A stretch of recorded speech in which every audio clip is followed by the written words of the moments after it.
سبيل الدموع سبيل مريح تنهدى يا صاحي كي تستريح.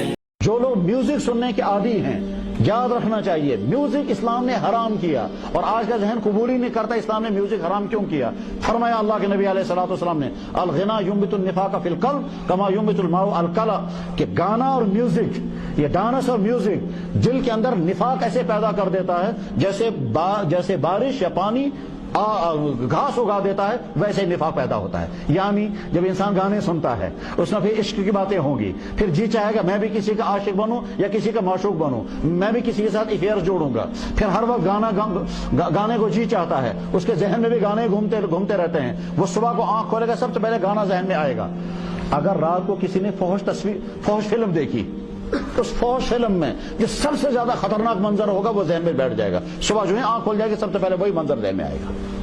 طے ہے یہ تو آپ کی زندگی کے تجربات ہوں گے، اور ہوتا یہی ہوگا کہ جو جتنا گندا منظر ہوگا وہی منظر ذہن میں جگہ پکڑ لے گا، باقی سارے منظر ہٹ جائیں گے اور رات دن وہی منظر گھومتا رہے گا.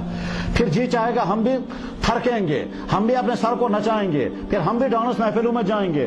تو ڈانس، میوزک، افیئرس، ڈرگس، یہ تمام وہ چیزیں، اور فیشن، یہ تمام وہ چیزیں ہیں جو آج کے نوجوانوں کی روحانی بیماریاں ہیں. جیسے بڑھاپے میں بیماریاں الگ قسم کی ہوتی ہیں، ملازموں کو الگ قسم کی بیماری ہوتی ہیں، جوانوں کو یہ بیماری ہوتی ہے. اگر آپ نے اپنی جوانی کو ان بیماریوں سے بچا دیا تو انشاءاللہ آپ کے مستقبل کی زندگی کامیاب ہو جائے گی. جیسے ہم اپنے جسم کو بیماریوں سے بچانے کی فکر کرتے ہیں ویسے اپنے روح کو بھی بیماریوں سے بچانے کی فکر کریں. اللہ جل شانہ حکم کر کے کہتے ہیں اور ساتھ میں کہتے ہیں میں تمہیں نصیحت کر کے کہہ رہا ہوں، ان اللہ یامر، اللہ تعالیٰ حکم دیتا ہے بالعدل والاحسان، عدل کا معاملہ کرنا اپنی جسم کے ساتھ، احسان کا معاملہ اپنانا، احسان کی صفات پیدا کرنا. ان اللہ یامر بالعدل والاحسان وایتاء ذی القربى، رشتہ داروں کے ساتھ اچھا سلوک کرنا، وایتاء ذی القربى وینہی عن الفحشاء والمنکر، اور فحش کاموں سے، منکر کاموں سے تمہیں منع کرتا ہے. پھر آگے فرمایا یعظکم، اللہ تمہیں نصیحت کرتا ہے.